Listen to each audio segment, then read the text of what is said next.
Kamara nke Onyenwe anyị Jesu Kristi na ịhụnanya nke Chukwu na mmekọrịta nke Mmụọ Nsọ dịrị unu niile.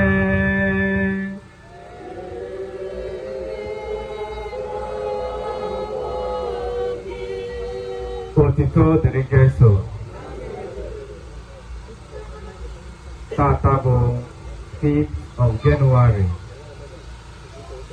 ka anyị ji aja misa wee na-amalite nke abalị maka mama anyị onye otu anyị na enyi anyị bụ late Mrs. Esther Ishiwu. Anyị gbakọbara ebe a tata maka olileanya anyị nwere maka ndụ ebebe n'eluigwe, wee jiri ekpere aja misa wee na-ayọ Chukwu ebere ya n'isi nwanne anyị nwanyị na mama anyị bụ Esther, ka ọ nabata mkpụrụ obi ya na alaeze ya n'eluigwe. Ọ bụrụ na o nwere ihe o mere site n'adịghị ike nke anụ arụ, ka Chineke jike niile tọrapụ ya agbụ nke ọnwụ ma mee ka o soro ndị nsọ keta oke na alaeze ya n'eluigwe site na Kristi dịwe n'anyị. Ka mkpụrụ obi Esther na mkpụrụ obi ndị na-ekwenụ gara aga nye ezumike ebe onye nwe anyị, ka mkpụrụ obi ya zuru ike na ndokwa. A na-akwa Chukwu maka ezinụlọ bụ ndị ọ hapụrụ, ụmụ ya nakwazi ndị ọgọ ya bụ ndị nọ n'akwa kịta, ka Chineke kasie ha obi ma zite Mmụọ Nsọ ya n'ezinụlọ ha, mee ka agamnihu bụrụ nke ha, mee ka ịdịkọ n'otu bụrụ nke ha, ka nha mama anyị hapụrụ ha ghara ibute na nsogbu n'ezinụlọ, kama ka Mmụọ Nsọ nke Chineke gọzie ha ma nọnyere ha oge niile. Ma anyị na onwe anyị ndị bịara maka nche n'abalị a, ka Chineke nye anyị amara ya n'uju ma nye anyị gracia ịnọ n'ọkwa gracia oge niile, ka ọ ga-abụ mgbe ọbụla ọ bịarụkwa anyị ka anyị soro ndị nsọ nwa nwere n'eluigwe. Ihe ndị a ka anyị na-ayọ site na Kristi dịwe n'anyị. Gbakọnyezie n'ime obi gị n'ịchọ ka Chukwu mere gị nke na-abụrụ njọ.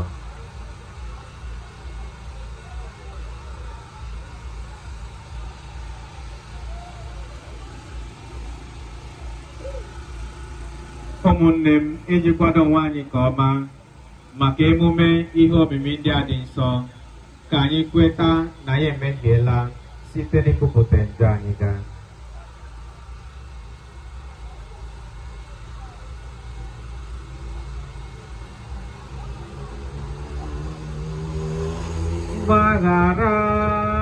Gbaghara m Ezenna, gbaghara m,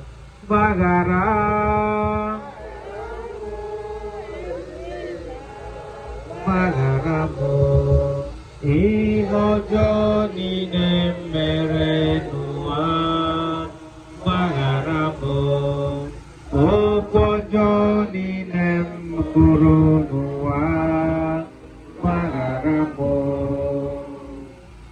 Gị onye zitere ịgwọ obi chegharịrị echegharị, ihe ọjọọ niile o mere n'ụwa, gbaghara ya, gbaghara.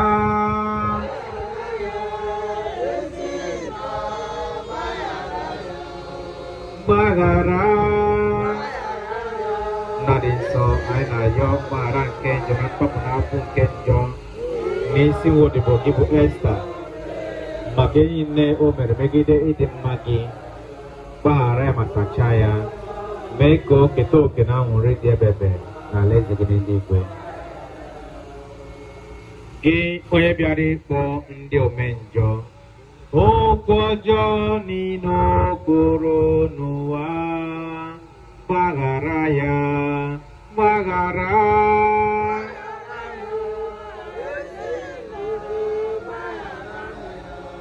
Gbaghara. Chineke jike niile maka ugboro niile nwedebo gị ji oke ọnụ wee megide ịdị mma gị, ugboro niile ọ kpọrọ asị, sachaa ya, ejina ya taa ya afụfụ, mee ka ọ bụ ibu gị n'alaeze gị. Gị onye nọ n'aka nri Nna, ịrọtara anyị arịrịọ ihe ọjọọ niile o mere n'ụwa, gbaghara ya, gbaghara.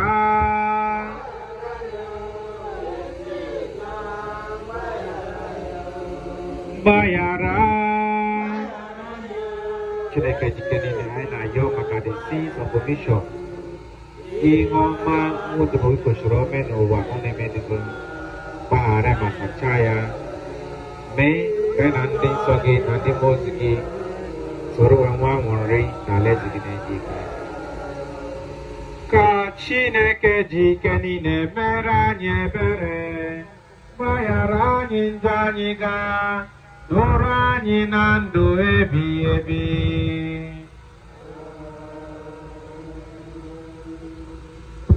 Ka anyị rịọ arịrịọ. Chineke onye ebere, gị bụ nchekwube ndị njọ na nnwụrị nke ndị nsọ. Anyị na-arịọ maka nna anyị Mrs. Esther Oyibo Ishiwu, onye anyị na-eli ugbu a n'usoro nke ndị otu Kristi. Nye ya nnwụrị n'ebe ndị nsọ gị nọ, ma kụnitekwa ahụ ya na ebube n'ụbọchị ikpeazụ, ebe ọ ga-anọ n'iru gị ebe ebe. Site na dị iwe n'anyị Jesu Kristi nwa gị, onye gị na ya dị ndụ na-achị na ịdịkọ n'otu nke mmụọ nsọ, Chukwu site n'ụwa tụ ụwa niile.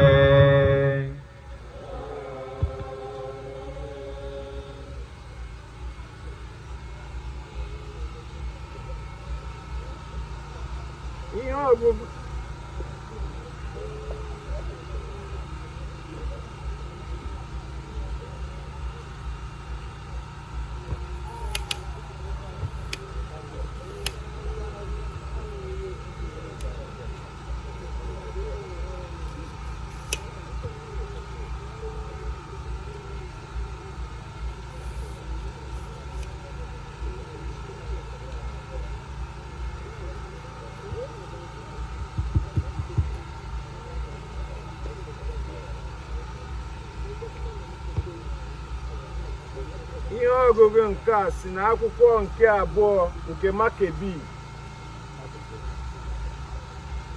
Ụmụnna, n'oge ahụ Judas, onye isi ọchịagha nke ndị Juu, kere ụtụ were nakọta nnu ego 5 nke o zigara Jerusalem ka e were chụọ aja imeda obi maka njọ. Omume dị otu a o mere bụ ihe maka isi mma, kwesịrị inye nwodo na nsọpụrụ, n'ihi na o chetara na mbilite n'ọnwụ dị. Maka na ọ bụrụ na ọ naghị atụ anya na ndị nwụrụ anwụ ga-ebilite ọzọ, ọ naghị aba uru ikpere ha ekpere. Mana ọ bụrụ na ihe o bu n'uche bụ ezigbo nnukwu ụgwọ a ga-akwụ ndị nwụrụ n'ezi omume, ọ bụ echiche dị nsọ nke metụtara Chukwu.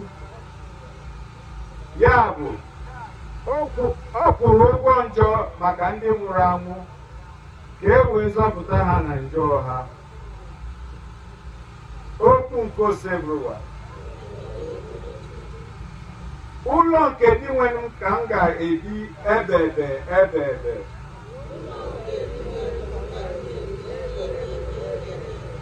N'ụlọ nke di nwere m ka m ga-ebi ebebe ebebe. Ọ na-eduga m na mmiri ka m zuru ike, ka m wee dịtụ ume. Azịza: n'ụlọ nke di nwere m ka m ga-ebi ebebe ebebe. Ọ na-edi m n'ụzọ kwụ ọtọ, ọ na-eme ka aha ya siri dị. Ọ bụrụgodị gosi na m na-aga n'ọchịchịrị. Egwu ọbụla agaghị atụ m. Iji mkpa gbara gị na ngọ gị nọdebe m. Ọ bụ na-enye m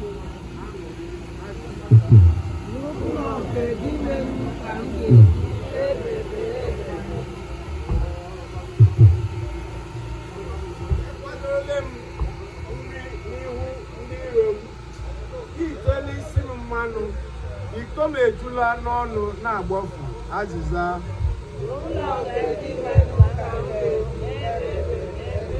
N'ezie, ịhụnanya na obiọma ga-eso m ụbọchị ndụ m niile. Aga m ebi n'ụlọ nke Chineke, binyere ya ebebe azịza.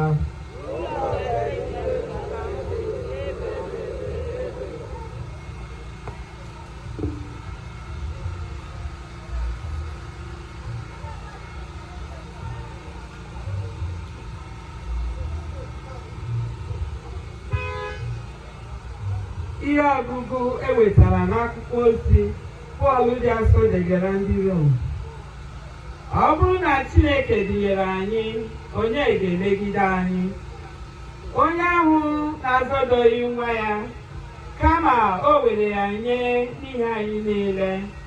Ọ bụ na ọ gaghị eji amara nyekwa anyị ihe niile mgbe o nyesịrị anyị nwa ya?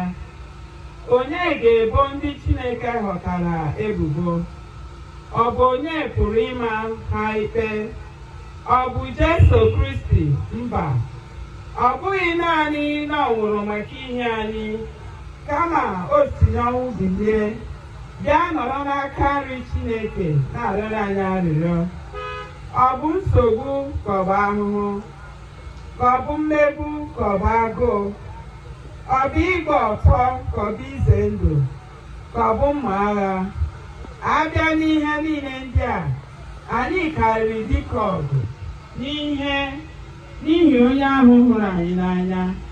Maka na o were m anya ma ọnwụ ma ndụ, ma ọ bụ ike dum dị n'ụwa, ma ọ bụ ike dum dị n'ala mmụọ, ma ọ bụ ihe dị ugbu a, ma ọ bụ nke ga-adị n'ọdịnihu, ma ọ bụ ike mmụọ na mmadụ, ma ọ bụ elu, ma ọ bụ ihe ọbụla ekere eke.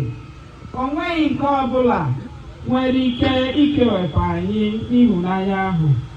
Chineke mere nke a. Chineke mere ka o rute anyị aka site na Jesu Kristi onye nwe anyị. Okwu nke osebụla ụwa.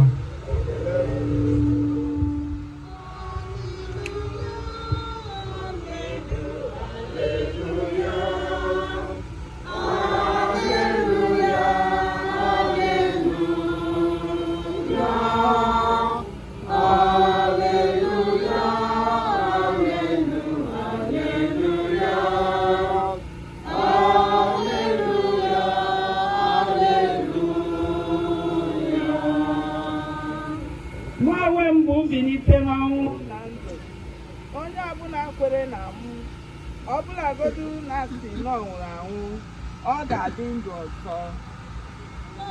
Alleluia, alleluia, alleluia,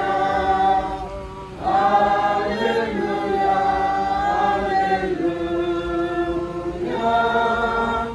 alleluia, alleluia, alleluia.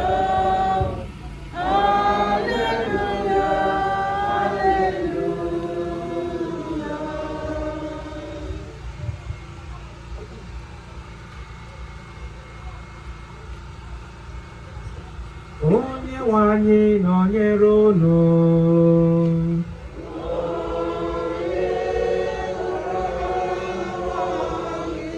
Ihe ọgụgụ nke ya si n'oziọma dị nsọ nke Matiu dere.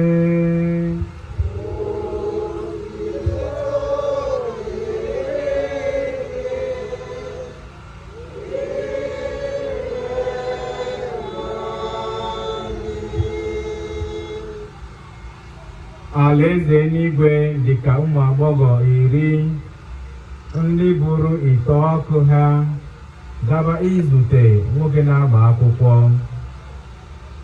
5 n'ime ha bụ ndị nzuzu, ma 5 ndị ọzọ nwere uche. Ndị nzuzu ahụ buru ite ọkụ ha na-ejighị mmanụ ọkụ, ma ndị ahụ maara ihe buru ite ọkụ na mmanụ ha. Mgbe ị na-agba akwụkwọ apụtaghị ngwa ngwa, ụra tụbara ha, ha wee rahụ. N'etiti abalị, mkpu dara sị, leenụ onye na-agba akwụkwọ, pụtanụ unu zute ya. Mgbe ahụ, ụmụ agbọghọ ndị ahụ niile biliri wee gbalie ọkụ ha. Ndị nzuzu ahụ gwara ndị nwere uche sị, biko nyetụnụ anyị mmanụ unu, n'ihi na ọkụ anyị na-anyụ anyụ. Ma ndị ahụ nwere uche zara sị, eleghị anya, mmanụ anyị ji agaghị ezuru anyị na unu, kama gaanụ zurunu nke unu n'aka ndị na-ere ya. Onye na-agba akwụkwọ batara mgbe ha jere ịzụta mmanụ. Ndị dị njikere soro ya banye n'oriri agbamakwụkwọ, wee mechie ụzọ. Emechaa, ụmụ agbọghọ 5 ndị ọzọ ahụ abịaruo na-arịọ sị, Onyenwe anyị, Onyenwe anyị, meghere anyị ụzọ. Ma ọ zara ha sị, ana m agwa unu eziokwu, amaghị m ndị unu bụ. Ya bụ, na-echenụ nche, n'ihi na unu amaghị ụbọchị maọbụ oge ọ ga-abụ. Ozi ọma nke ose bụrụ ụwa.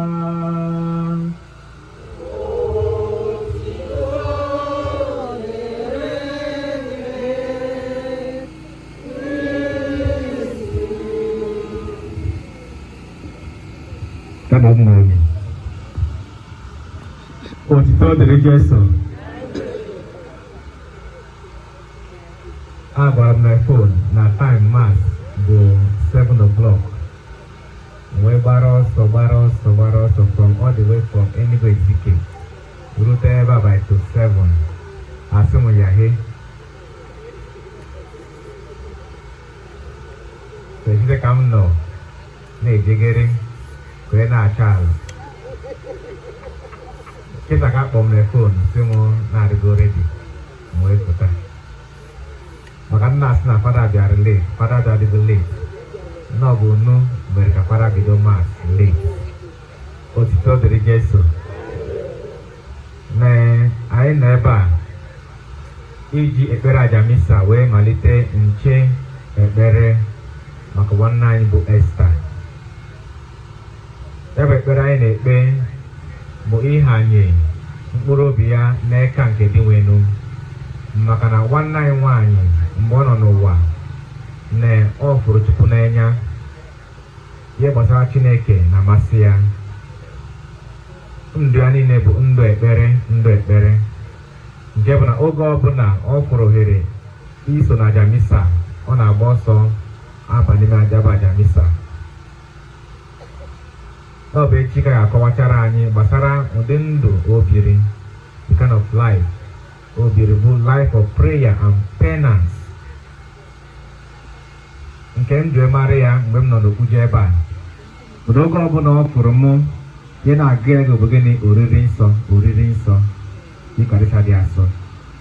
Ya bụ m jụrụ mara ya, and mụ na ya marụ with this ịkarịcha dị asọ until na ma hapụ Okpuje. And I believe na ya na fada nọchere anya mụ emekwa the same thing, because she loves the Eucharist. Anyị ọbụla n'ebe a bụ maka ya bụ olileanya anyị nwere maka ndụ ebe ka anyị ji wee bịa ebe a. Ya bụ ezinụlọ Esther bụ mama anyị na definitely na ụmụ ndị ọ ga-abụ abịa kịta si ha ọ bụrụ mama anyị anachịta azụ kịta ibikọ ndụ ọzọ ọ ga-adị gị mma ụmụ ndị asị yes n'ọka mma n'ọnọrọ ndụ. Ụbọchị m bịara last week ịfụ ụmụ ya, ofu n'ime ha na-akwa na onye a mụrụ 1925 ọnwụ 2025.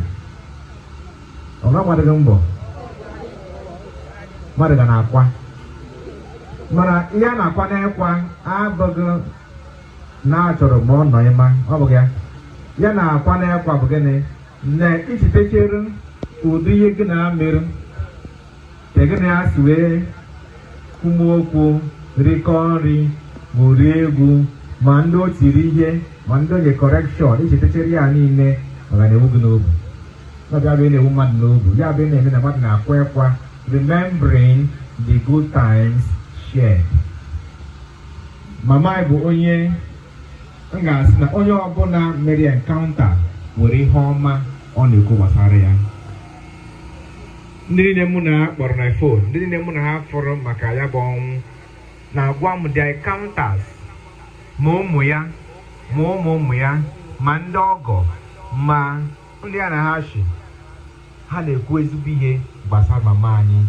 And why the family should be happy, ya mere ụmụ ya na ụmụ ya kwesịrị inwe aṅụrị bụ gịnị na mama anyị bụ onye Chukwu nyere ezigbo ohere ịkwado maka ọnwụ ya. Ọ maara she lived a fulfilled life, nọrọ mmadụ na ọnwụ na-abịazi. So she lived the life and prepared herself to live this our earthly dwelling. So mama anyị bụ somebody that experienced Christ in the crude nature of Christ. Maka na ọ bụ mmadụ na-eruzi mgbe ọ ga-ahapụ ụwa ka ọ ga na-enwe ya bụ touch with the divine. And at the point onwe mgbe a na-asị na ụmụ ya bụ ndị si ya ejela ụka ọzọ, maka gị na ụka na-asọ ya ụsọ. Even in her sickness she kept on going to church.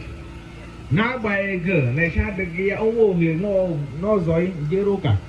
At the point ya jesi ahịa ejela ọzọ bụ gịnị nọ na-eje ụka fuo n'ụzọ maka na achọ mama. Ma chụtara ya na ewetere ka ọ ga-ere ụka yara ụka ga na-eje ebe ọzọ. Ma gịnị na-agbanyeghị na ọka mma, na-agbanyeghị ọnọdụ nọ na ya na eche adịghị ya mma, na gịnị ụka ka na-agụ ya ege. Ileta ya na ụmụ ya, ị ga-afụ nwaanyị rụrụ ya na-akpọ homework ya. Ọ bụgo ịbụ ụmụ bụ nsogbu, n'ọbụ mgbe ị na-amụ ha o nwekwa plan inwe for your children. Ị ga-afụ mmadụ ọ mụchara ụmụ mụọ 9 mụọ 10 mụọ 11 mụọ 20 dosa n'ụlọ te primary school ha ga-eje. But ile na ndụ mama, ị ga-afụ ụmụ ya niile n'oriwe na-ejedịghị akwụkwọ na gịnị ụdị training o nyere ha. Gịnị bụ anyị ji amụta dịka mama anyị? What are we going to learn? Gospel ọzọ na anyị gbasara the 10 virgins. The 10 virgins. A sị na ise n'ime ha nwere uche, ise enweghị uche. Ha niile ha jere gịnị ebe a na-agba akwụkwọ. Ọ bụ jedụga ebe a na-agba nkwụ nwaanyị n'ebe anyị. Ụta ka si emekwa n'omenala ndị Juu. Ma n'oge ọ na ndị Juu na-enwecha gate. A na-edochi ya na-akpọ ụhọ na-ebe ha. A na-agbachi ụhọ agbachi. So ọ bụ abụna na-eme wedding. Ọ bụ ndị mere invite na-abịa. A na-enwe AA no anụmabịa na wedding. Ọ bụ na ebere gị wedding n'ibịa iji akwụkwọ gị abịa. So ọ bụ abịa bụ wedding, a na-enwe bouncers ndị nọ n'ọnụ gate. A na-abata, a na-echekwa ndị akpọrọ oku ma eyikwara ekwa ma ezuru ezu. Abatachara na-eme gịnị na-agbachi ụzọ. Mana ka ndị be anyị si emezi ka ha bụ gịnị na ọ bụrụ na nwoke na-abịa ịlụ nwaanyị na ndị a na ya so na-abịa, ha na-eji ribọn maọbụ ọmụ maọbụ igu wee gbachi ụzọ. Nwoke bịa na ndị be ha bịa aga na-ete egwu abụọ ha ego aka ọtụzie na-epiere. The same thing with the culture of the Jew. mana ndị a nwoke a na-agba akwụkwọ na ọ bịadịgo n'oge chi ga na-eji. So mmadụ 10 a bụ ndị ụmụ agbọghọ na-amaghị nwoke, the 10 virgins, na ha niile ha bịara, mana n'omenala ha na ị ga-ebu onye na-agba akwụkwọ ụzọ epie n'ebe a na-alụ nwaanyị. Ha ele ha nọ n'ihe ezi eche. So ka a nọ na-eche, chi ga na-eji ike na-agụ ha ụra na-ewezi ha gbada ọkụ ha kụrụ ụra. Ka a na-eku ụra etie mkpu na onye ọbụla agba akwụkwọ ahụ ya makwa ọbịa makwa ha gbaecha ọkụ ha. Ise n'ime ha bụ na asị na ọ bụ ndị na-amaghị ihe na ọkụ ha ga na-anyụzi ma gịnị na mmanụ adịghị na ya, kerozin adịghị n'ime ya. Ndị a mụrụ mgbe a mụrụ anyị n'oge gboo, the good old days, o were na-akpọ itukpe. Ọkadịnebe unu? Itukpe ọchanja, thank you. Ọ bụ na amụrụ mụ na ha na that time. Na amụrụ mụ na ha. Akama. I'm quite space. Oh, for I'm very young. So, no, or chanja. Ọ n'ime ịmara chanja ma ọ bụ n'ịmara tukpe. Ọ bụ na kerozin bụ n'ime ya, owu ya ga na-erezi. Ị na-agba ike owu, ọ ga na-ere si n'oreche. Mana ọ bụ na kerozin dị n'ime ya, ọ ga na-enwu, ọ ga-anyụ. So, those foolish virgins, mmanụ ha gwụrụ agwụ, kerozin ha gwụrụ, ọ ga na-erezi owu ha. Ha yọzie ndị ọzọ bụ ndị ji mmanụ na kasị biko ha gbaa ya mmanụ na nke ha, asị mba na ozugbo ha je gote nke ha.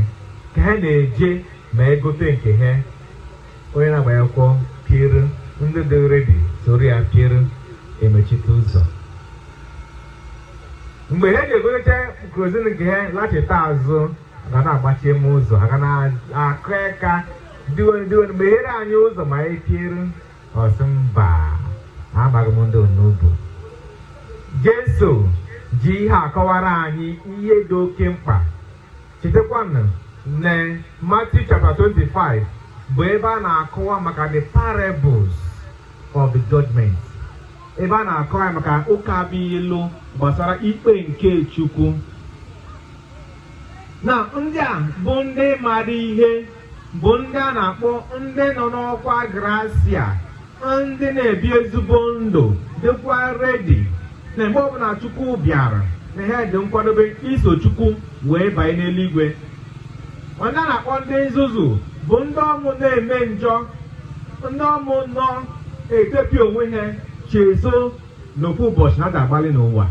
Ọ wụrụ ndị nọ n'ụwa na-adịghị eche n'ofu ụbọchị na a ga-ahapụ ụwa.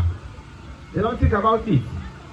Ma definitely one day you must live here. One day ị ga-ahapụ ụwa. Mana ọ bụ oge ọ ga-eru, Jesu bịakọta sị gị n'omume, kedu ka ọnọdụ gị dị? Kedu ka ndụ gị dị? Ị ga-adịkwa nkwadobe ịba n'eluigwe ka iso na ndị a ga-akpọ ndị nzuzu? Maka ya bụ ikabelu ka a na-asị on the last day, n'oge ikpeazụ, ọtụtụ ga-asị ọ bụrụ na ha ma, had I known. There will be many regrets on the last day. Maka ndị jụrụ ibi ezigbo ndụ, maka ndị jụrụ ife Chineke n'ime mmụọ na eziokwu, kịta aka nọ n'ụwa. N'oge Chukwu ga-abịa ịkpọrọ ha na onwego onye maara. So now, ihe a na-akụziri mụ na gị ibi ezigbo ndụ, to be prepared at all times. Oge ọbụla ị nọ, ya enwere njọ nọ gị n'ime obi, ya enwere ihe a ga-asị yes na Chukwu bụ ịkpọrọ gị na anyị ga-do one thing. O nwere egwu m mụtara mgbe m bịara be unu, mgbe nọ n'Okpuje. O nwere egwu, ọ na-asọ m ezigbo ụsọ.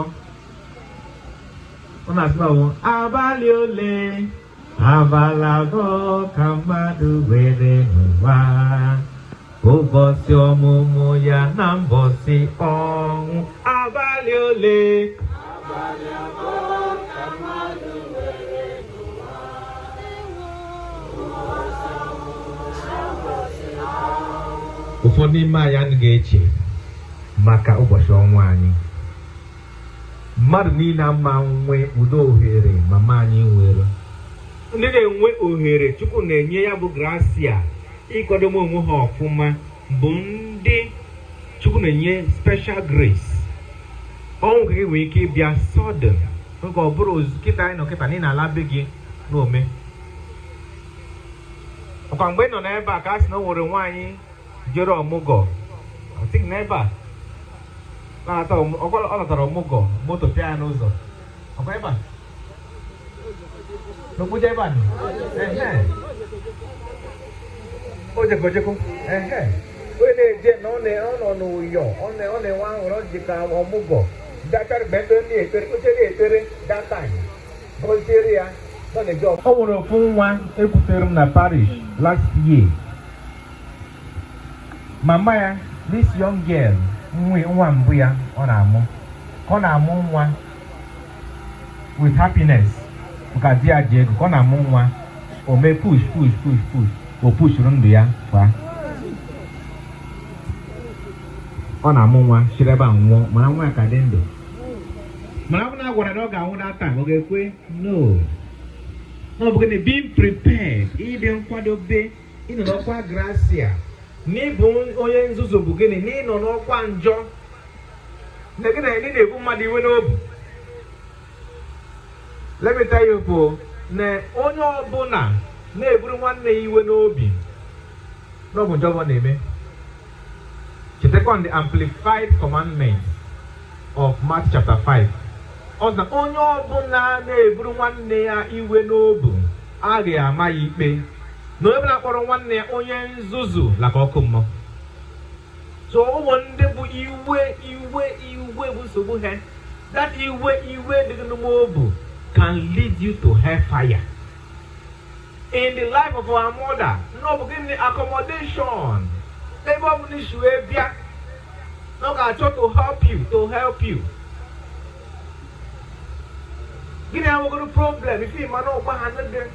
There was a time m kwesịrị ịbịara leta ya, agwa m ya na-abịa, eji edugo m. So later mgbe m jere, I thought maybe na ọfụ m na ọ ga-abụ iwe maọbụ na ọ ga-aba mba. Ozugbo ọ fụrụ m na ọ bụ gịnị ụyọ. Ọ dịrị happy chọkọ ọ pụta na be nke ọ makịrị m. Na-asị onye kwesịrị iwe mgbe ụdị happiness a na ọ fụrụ m. Mụ abebidozi apology na-agwazi why I didn't come mgbe m sị na m ga-abịa. Mana ọ bụrụ some people na ọ bụ gịnị iwe agara tezi ha pakara.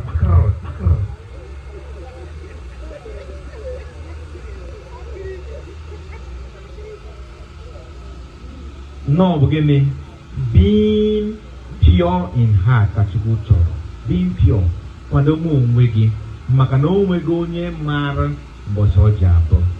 No one knows the time the Son of Man will come. Ọ bụrụ na asị na ọ bụ nta na enyasị nta ka ya bụ opi ike ga-ada n'eluigwe. Ọ bụrụ kịta anyị nọ kịta na aja misa kịta ịnụma pọm eje Michael Gabriel gara aja ihe n'eluigwe gịnị bụ eji eme? Ọ bụrụ na ụbọchị kịta nọ na ama asaa kịta ka ebido popopopopo ihe eje Michael n'elu gịnị bụ ji eme? Let me tell you. Ọ bụ na ihe ọmụ ndaba nwọcha line confession ga-eshi ebe a ruo error. Akwụrụ fada confession no. Mana oge na-ama ụbọchị ọ ji abụ. Na January 2nd o nwere ndị mgbe m abịa mpike Chikeroba ọla school 2 days ago. Kama pike ya o nwere ndị anyị gbaghere n'ụzọ jiri speed gaa sharara njiri nwayọọ nzere ha bụrụ nsogbu ha jere ka gwara chishurara gaghịrị m nkelekwara ha n'ụzọ ha gata maka na asị gudum ka anyị na-eru na mgbago side Ọnịcha Enugu anyị kuma ndị ọmụ ka moto ha nọ na gota ezu ike. Moto ha na-ezu ike na n'ime gota ego m ka na-asụkwa budum n'ime gota. Anyị jee n'ime moto ga-abụ na onye na-anwụma ndị ọmụ ji speed oyo ga na-asụ budum gaghịrị anyị with speed na Ọnịcha Enugu gara mana gota izu ike onye na n'ime ha anwụma ma ọ bụrụ ịgwara that boy nke nwere na moto n'ọbụ that day ga-abụ last day ya o gotekego na ọ ga-abụ eziokwu. So no one knows. Be prepared. Esolo na ndị a ga-akpọ the foolish virgins. Be prepared. Ekwele ka njọ nọgide n'obi gị. O nwere ịbịa na ụfọdụ ezinụlọ ịfụ na di na nwunye anaghị eyi ọnụ. Many families, no nwere ndị di na nwunye anaghị eyi ọnụ. Say good morning. Ọ bụrụ na ị nọ n'ezinụlọ dị ụtọ ọnọdụ a na ịnwụọ n'ime ọnọdụ ahụ, you are going to have fire. N'iso na ndị nzuzu a na-akpọ the foolish virgins. Gị na nwanne gị nọ n'okwu, ya foolish. O nwere ndị nọ n'ọkwa njọ. Anụ nkọdụ na ebe unu na Enugu State ka m mụtara oyibo a ya na-akpọ nwụlọ. Nwụlọ dị na ebe unu. Nwụlọ. Gịnị bụ ụlọ na Okpuje? Nwụlọ. Gịnị? Nne nwunye. Abụghị bụ ụlọ, nne nwunye. Amaghị bụ ụlọ. Amaghị bụ ụlọ.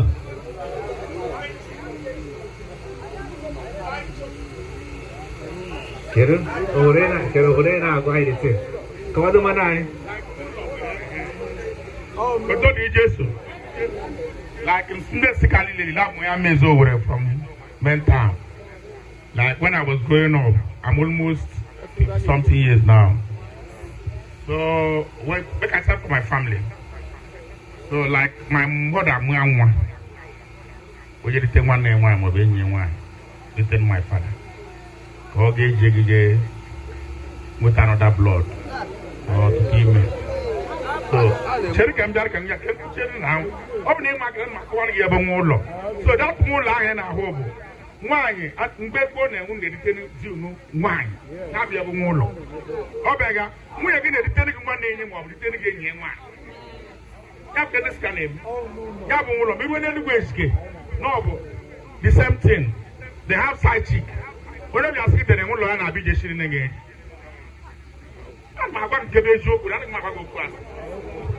Thank you. Korea. Iya bu, kendi bobo shemea. Mana kita no worien, kendi mai shemeza kita. Mulo. Sorry. One of my amazing. I'm going to do it. I am again like a mono. I am very good mono. No. Now that is your mother-in-law. I get a map beside the cheek. Okay, now, get ready to get that. Us now, one lad in a boon. Now, under put on get men jump within there. Karen. Now, Okamozi. Get ready. I'm is okay. Now, that team will get a man and go. Manakita, Kese Meakita, Umwokita, Nemesia, Nozo. This is out of that culture I made before. Now, no caging wine. Then I won't have the nulo. One year's on, dear one, doors are one, or half a woman young. We're all G. Jebina be one young cause on. No Gabuzana. Or Nabuno. Nod. No name. Ore mera be, ore mera ba.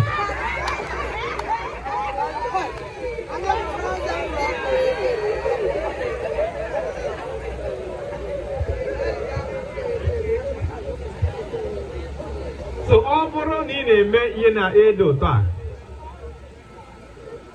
Ị nọ na gịnị ibi na njọ, ị na-akwa iko, na oge ọbụla Chukwu bịara ịnwụọ ịlakọ gịnị ọkụ mmụọ n'iso na ndị nzuzu a na-ekwu okwu ya na akwụkwọ nsọ nta.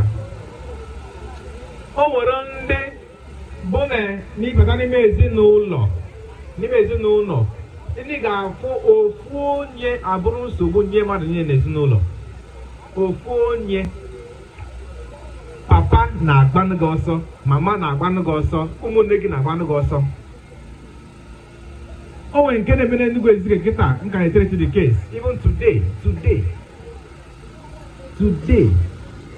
a young boy bụrụ the trouble of the whole siblings jee gwọta ọgwụ ha ka isi mụ doso n'ụlọ ga na-eyi ha aja na-egwu na ebe ha. na ọ bụrụ na ị ma na o nwere ka isi agwọ ọgwụ anya afụrụ ya anya afụdịghị ya ịnwụhụ you are not going to heaven. This is not the nzuzu a ekwu ya. So na mmadụ mara ihe the five virgins mara ihe bụ na gịnị na o nwetago njọ ọbụla dị ha na-eche na extra oil ha ji bụ gịnị ezigbo omume ha na o nwere ezigbo ndụ ha ji wee gosi Chukwu ha. O nwere ezigbo ndụ good life ndị nyere aka n'ụwa ekpere ha ekpere n'ụwa abụọ na-emere n'ụwa ndị na-echere aka n'ezinụlọ nakwa n'ụlọ ụka na o nwere ihe ọma ejiwela kwuru Chukwu ha. Ndị ọma na-akpọ ndị nzuzu bụ gịnị na o nwego ọrụ ọma ha rụrụ n'ụwa o nweghị ihe ọma so ha eje. Nothing good was with them. That is why Revelation chapter 14 verse 13 wee sị anyị ngọzi na-adịrị ndị nwụrụ n'ime Kristi n'ihi na ezi omume ha so ha eje. Chukwu bịa kịta si n'ome, Chukwu bịa kịta si gị Teresa n'ome, Chukwu bịa kịta si gị Emeka n'ome ka gị na ya gbalị ka ijere eluigwe. Kedu ihe bụ ihe ọma iji alakwu Chukwu gị? Mama anyị kịta anyị nọ nche abalị a mmaja niile mụ na ha kparụ maka ya na-ekwu different testimonies. Ndị o nyere aka, ndị ọ zụrụ nri, ndị o nyere aka na biznes ha, ndị o nyere ndụmọdụ ha bụrụ mmadụ n'ụwa. Ihe a nne bụ gịnị? Ihe ọma so ya ala.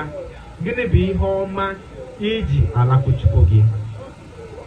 What good deed are you going with? Ka ghara ịdị na ka ndị na-amarọ na a ga-anwụrịrị one day. Ụmụaka m kọrọ unu one time na Okpuje ebe a mgbe m bụ seminarian na burial ka fada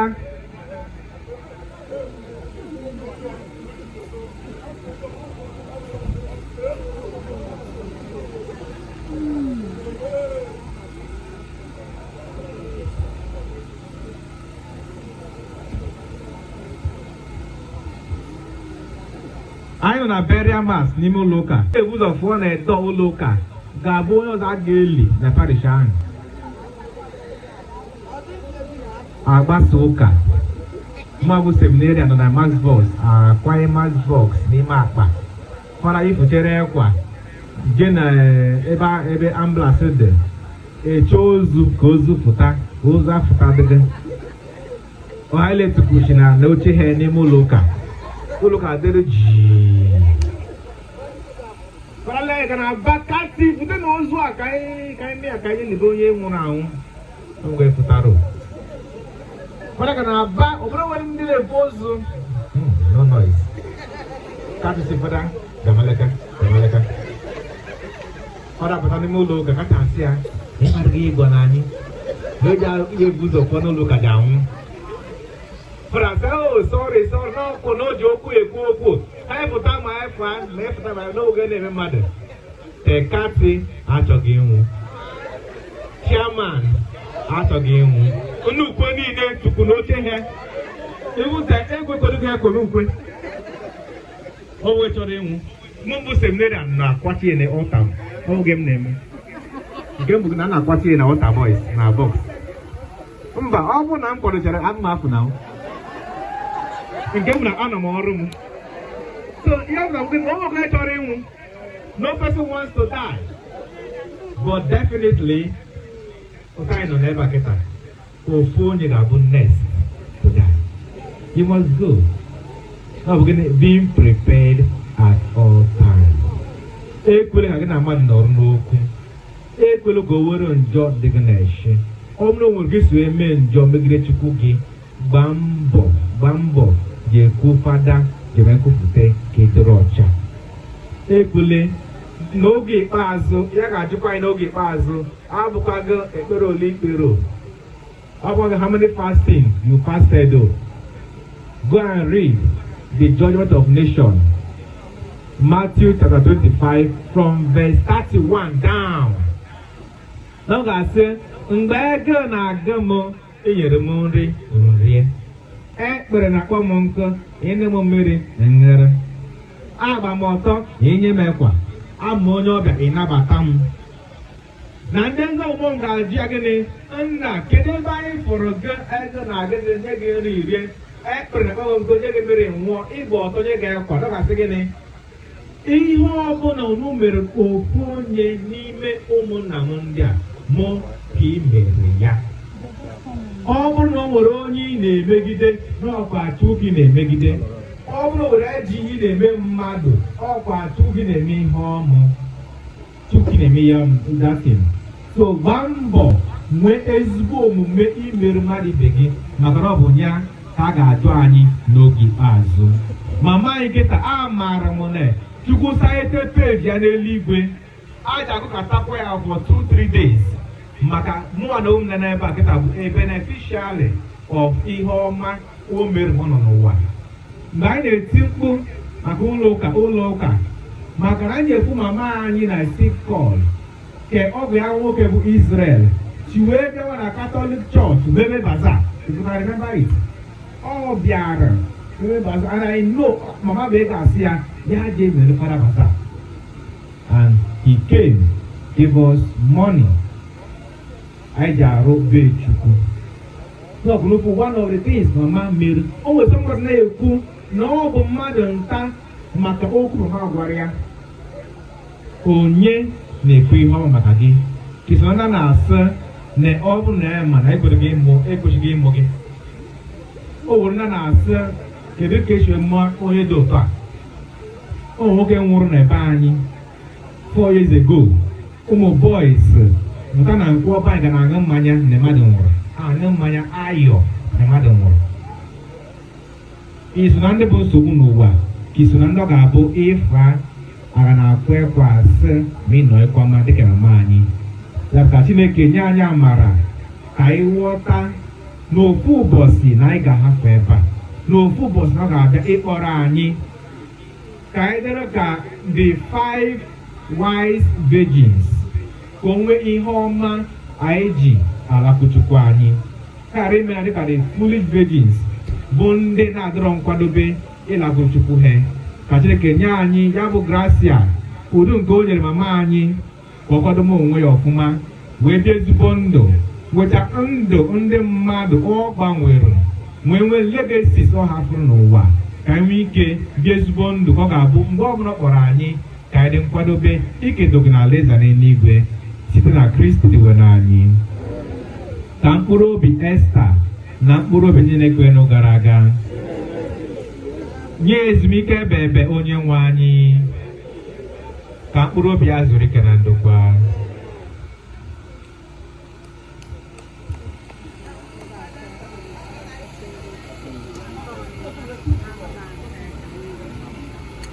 Ka anyị kwụrụ ọtọ maka ekpere nke ndị kwere nụ.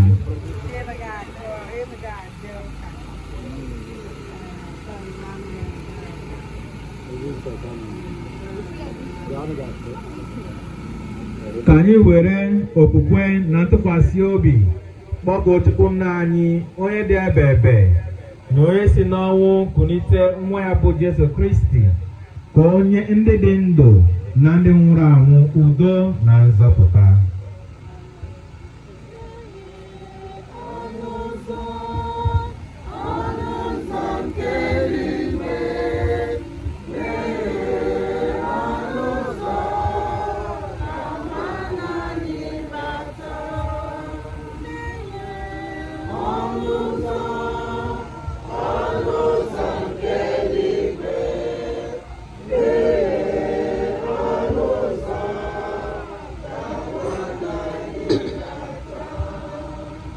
Maka nwa anyị nwanyị bụ Esther ka o keta oke ihe nke mbilite n'ọnwụ Kristi bịa bata na ndụ ọhụrụ nke udo na aṅụrị.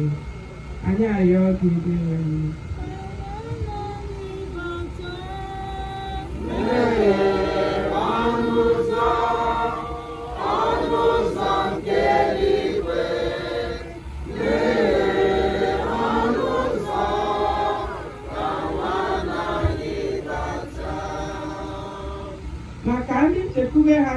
kwụsịrị n'ụwa ka ha bịa kwere n'ozi ọma nke nzọpụta ebede, gbanwee ndụ ha, bịa nwee okwukwe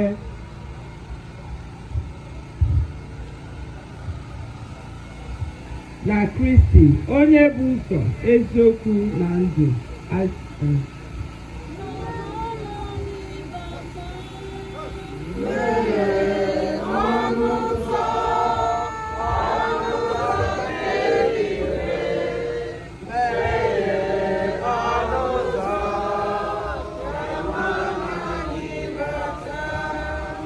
Maka ndị niile gbakọtara ebe a ikpere ese ekpere, ka anyị na-echeta oge niile nke ndụ anyị n'otu ụbọchị na anyị ga-aza azịza maka echiche anyị gaa na okwu ọnụ anyị gaa na omume anyị gaa.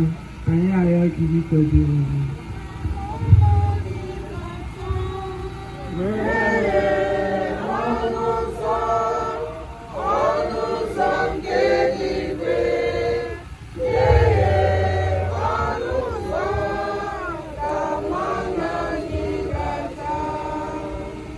Anyị kpee ekpere maka ndị na-ata ahụhụ nke ahụ na nke mkpụrụ obi, ka ha ghara ichekwa na Chineke agbahapụla ha. Anyị arịọ gị biko dị nwere.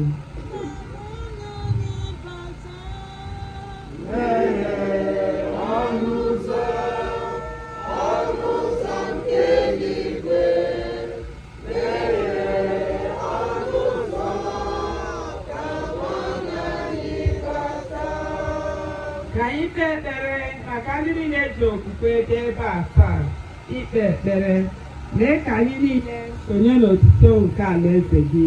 Anyị arịọ gị dị nwere.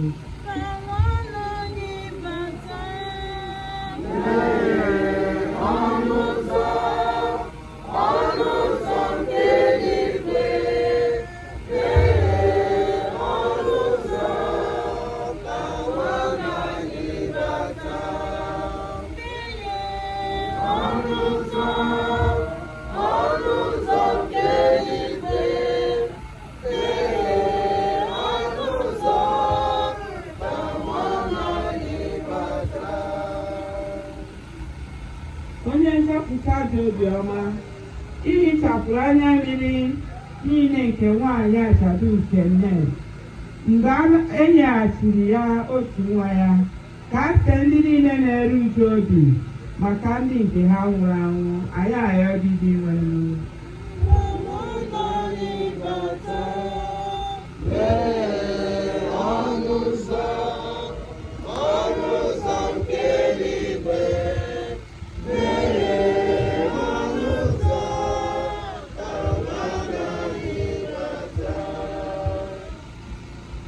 Bakọrịta n'ime obi gị mkpa gị ndị ọzọ, ma ọ kachasị maka ezumike mama anyị bụ Esther.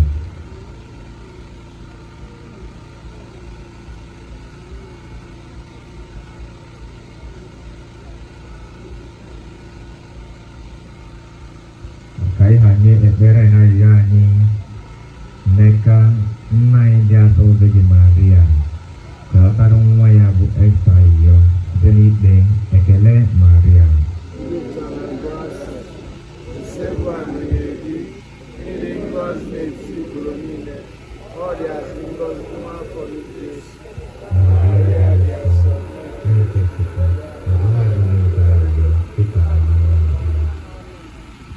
Di nwenụ, anyị na-arịọ ka ị were ebere lekwasị anya na arịrịọ anyị na-ebunye gị maka ezumike na nzọpụta nke nwaodibo gị bụ Mrs. Esther Oyibo Ishiwu na nke ndị niile nwụrụ na Kristi onye dị ndụ na-achị ebe ebe.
Gavana ụmụnne m ka aja m na nke unu bụrụ ị ga-asọ tupu na ajike niile ị nara.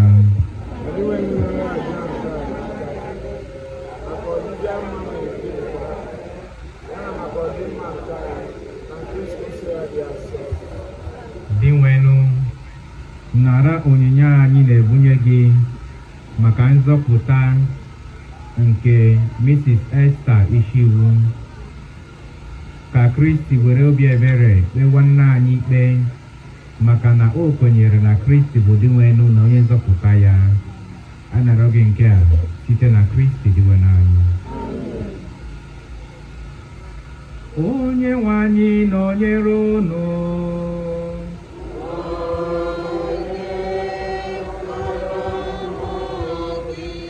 Welita n'obi elu.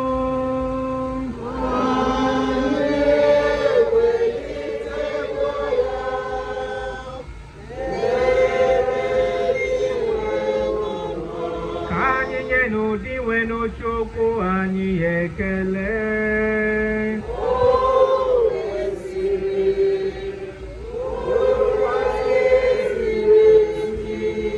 O kwesịrị ezie bụrụkwa ihe ziri ezi ọrụ dịrị anyị na nzọpụta anyị. Anyị ga-enye gị ekele oge niile n'ebe niile dị nwenu na dị nsọ. Chineke ji ike niile onye dị ụwa tụ ụwa site na Kristi dị nwenu anyị. Ọ bụ na ya ka nchekwube mbelite n'ọnwụ dị ngọzi si chawapụta n'ebe anyị nọ, ka ndị na-aga anwụrịrị na-ewute nweta ntasi obi site na nkwa ndụ anwụ anwụ dị n'ụwa ọzọ. Maka ndị kwere na gị osebụrụ ụwa, ndụ anaghị enwe njedebe, ọ bụ mgbanwe ka a na-agbanwe ya. Mgbe ịlụike ụwa mebiri, a na-akpọbata anyị n'ụlọ ọzọ nke dị ebighị ebi n'eluigwe. N'ihi nke a, anyị na-eso ndị mmụọ ọma na ndị isi mmụọ ọma ukwe eze n'ike ọchịchị ha nakwa osigwe ndị agha niile nke eluigwe na-efe okwu otito gị ebighị ebi na-asị:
ịdị nsọ ezi dị nwenụ bụrụ isi iyi nke adịm nsọ ọbụla. Ya mere anyị na-arịọ ka ide onyinye ndị a nsọ site n'ịbụkwasị ha mmụọ gị, ka ha wee ghọrọ anyị ahụ na ọbara nke onye nwe anyị Jesu Kristi, onye mgbe o kwetere ka edunye n'ahụhụ ọnwụ were achịcha ka ọ na-enye ekele, nyawa ya, nyekwa ya umeazụ ya, na-asị, naranụ nke a, rienụ ya unu niile, nke a bụ ahụ m nke a ga-eduru nye maka unu.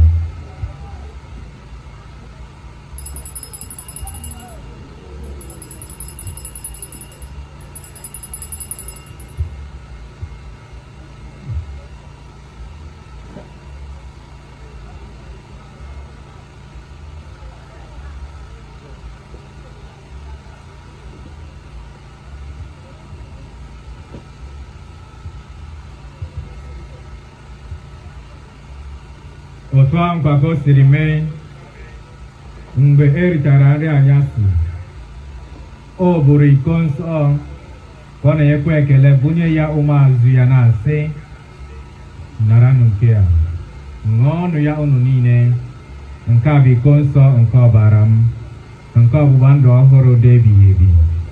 A ga-agba ya n'ihi unu na n'ihi imerime mmadụ, ka e were gbaghara njọ ga. Na-emenụ nke a na ncheta nke m.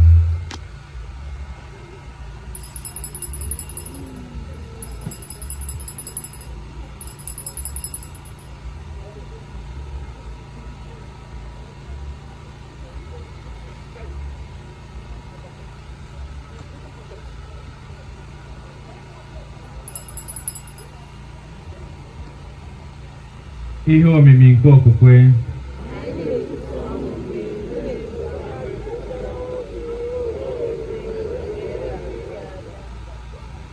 Dị nwenụ, ebe anyị na-echeta ọnwụ na mbilite n'ọnwụ ya, anyị ehụnyere gị achịcha nke ndụ na iko nsọ nke nzọpụta, na-enye gị ekele n'ihi na ịgụnyere anyị na ndị tosiri ịkwụrụ n'iru gị na-efe gị.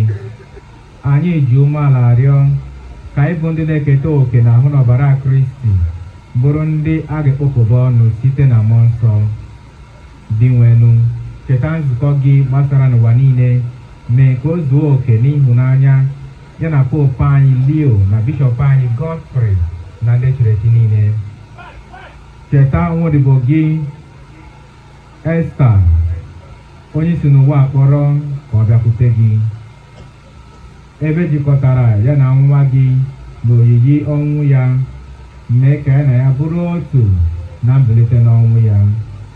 Chetakwazi ụmụnna anyị ndị ji nchekwube nke mbilite n'ọnwụ rahụ ụra, were ebere kpọbata ha na ndị ọzọ niile nwụrụ anwụ n'ihe nke ihu gị. Anyị arịọ ka ị mere anyị n'ebere, ka anyị soro Virgin Maria dị ngọzi na nke Chukwu, nakwa Josef dị ngọzi bụ di ya, ndị apọstọl dị ngọzi na ndị nsọ niile, ndị mere uche gị kemgbe ụwa tụ ụwa, keta ekpe ndụ ebighị ebi. Ka anyị sorokwa ha na-eto gị na-edo gị ebube site na Jesu Kristi nwa gị.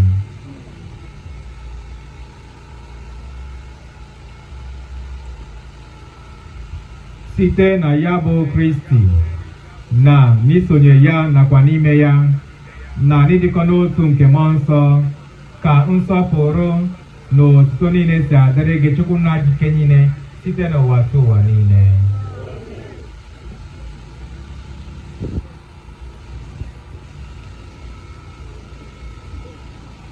Ebe nyerela iwu na-enye ndụ, anyị abụrụkwa ndị eji nkuzi nke Chineke were zuo, ka anyị were nụ nke ama obi ikpe.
nzọpụta anyị na-arịọ o sebụrụ ụwa na-adịghị niile were ebere nye udo n'oge nke anyị site n'inye aka ebere gị ka azọpụta anyị na njọ oge niile anyị were gbarahụ nsogbu niile were nchekwube dị nsọ na-atụ anya maka mbịaghachi nke onye nzọpụta anyị Jesu Kristi.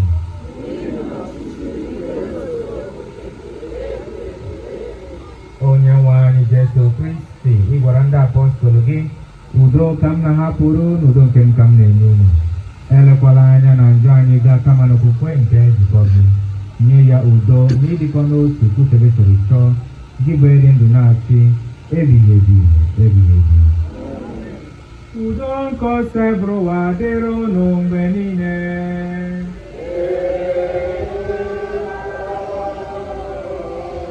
Nyerịta n'onwe unu ekele nke udo.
Dinwenu Jesu Kristi, toriri ahụ n'ọbara gị, ghara ịbụrụ m ikpe na amamikpe, ma site n'obi ebere gị ka ọ bụrụ m nchedo nke mmụọ na nke ahụ n'ihe na-eweta ọgwụgwọ.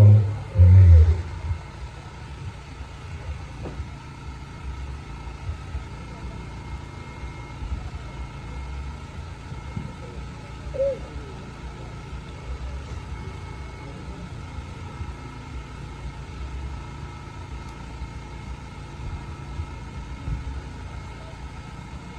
Abụ mbilite n'ọnwụ, abụ m ndụ.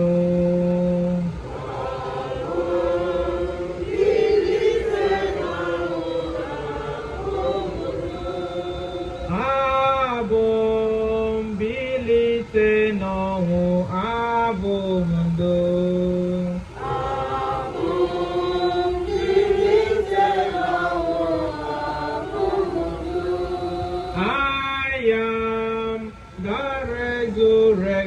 I am the life.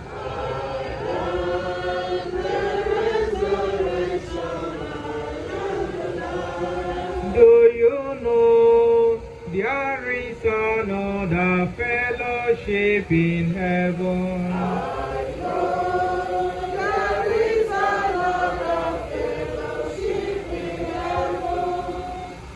Lee nwa atụrụ nke Chukwu. Lee onye na-ekpochapụ njọ nke ụwa. Ha dị ngọzi bụ ndị a kpọrọ n'obibi nke nwa atụrụ Chineke.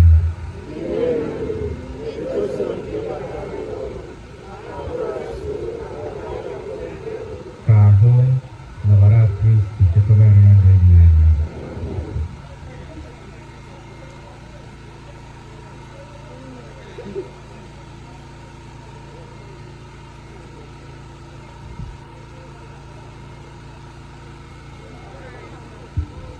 Maka ịnata oriri nsọ n'ọbụ sọsọ ndị Katọlik nọ n'ọkwa Gracia kwadoro onwe ha n'usoro eji anata ya aganapịa.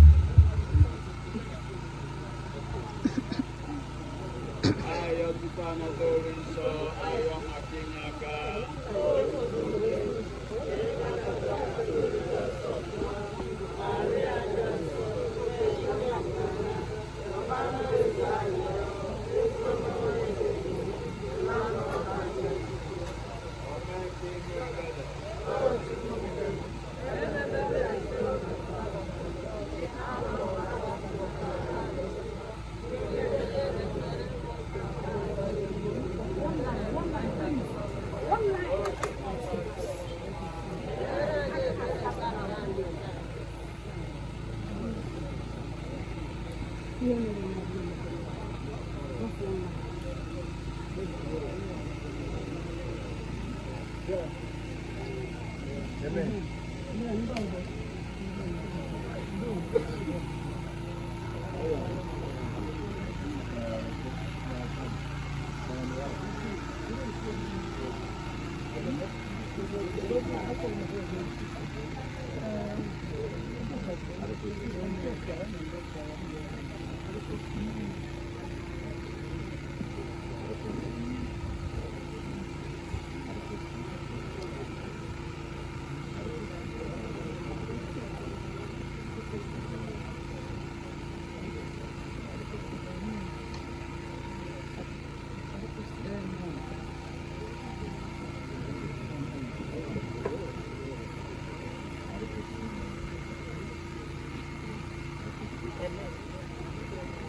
anyị rịọ arịrịọ.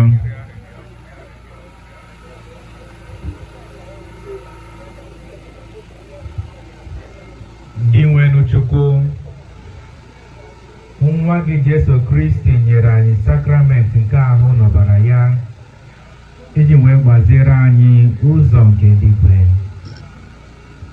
Mee ka mama anyị Mrs. Esther Oyibo Ishiwu bụ onye soro keta oke na Eucharistia bịa were ọnọdụ n'oriri nke ndụ ebebe Kristi kwadoro anyị site na Kristi dịwere anyị.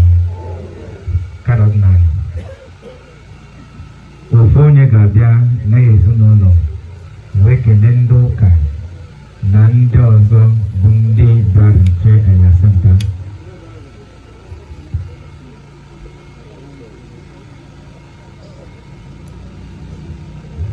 Ndị ezinụlọ bịa bụ vote of thanks from the family members.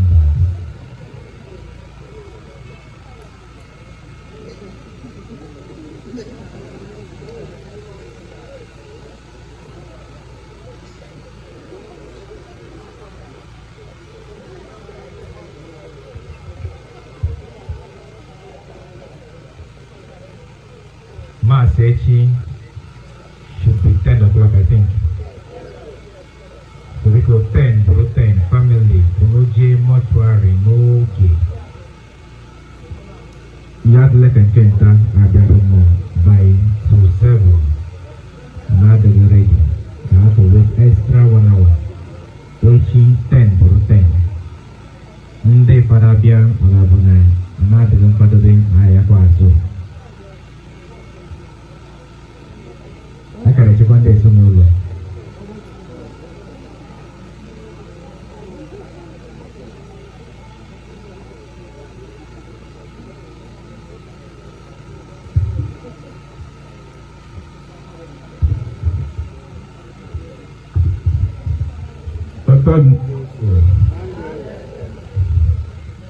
Biko ekele ndị mmejọ my reverend, God bless you and bless every one of us in Jesus' name. Because I'm ekele I'm very very happy. Ndị ụka bịara ka enyi ya mmanya. So ọ bụ ugwu ndị ụka na-akwa ụka bụ nwanne mmadụ. Onye enweghị mmadụ na ndị ụka bụ nwanne ya. So na-eke elu siri ya aja. Kenu ndị ọzọ pụtara. Then anyị kwesịrị ka anyị banye n'ebe ụka. Ọ bụ ugwu a na-akwa. Na-eke ndị mmadụ nọ. Ndị amaghị amị, ụlọ ndị amaghị ntị. Ebe ka bịara n'ụlọ na ọ bụ nwanne gị nwaanyị. So a na-ekele ebere bọdụ na-asị onye ji chere na-akọrọ ụkwa akpọkọ ga-agwa akpọkọ ọ ga-anarụ n'aha Jizọs. So I am very grateful. May God bless every one of us in Jesus' name. Agbasa mas ana anyụ mmiri ka ọ bụ anyị larịị. Enyebe.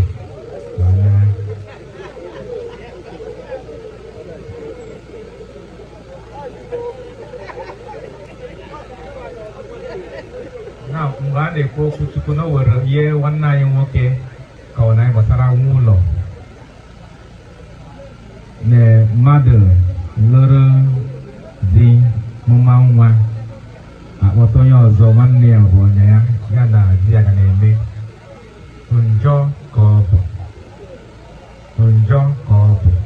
ma ọ bụ niile ga-amụ nwa gị kpọta nwaanyị ọzọ ka ọ mụtara gị nwa njọ ka ọ bụ.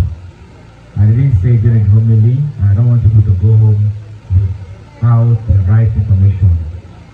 So I'm make a lane in the St. Paul's Parish, Okpuje.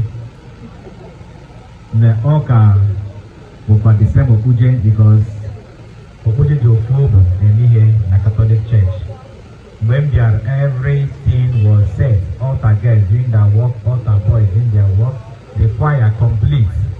Ndoka where you put a and say yes. Okpuje is still Okpuje. Tomorrow we shall see again. God willing. God willing. Corona automatic and Ngozi pass.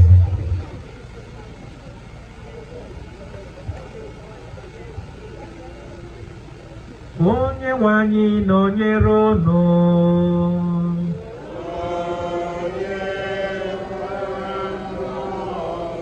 Ka Chukwu jike niile gọzie unu, Nna na Nwa na Mmụọ Nsọ.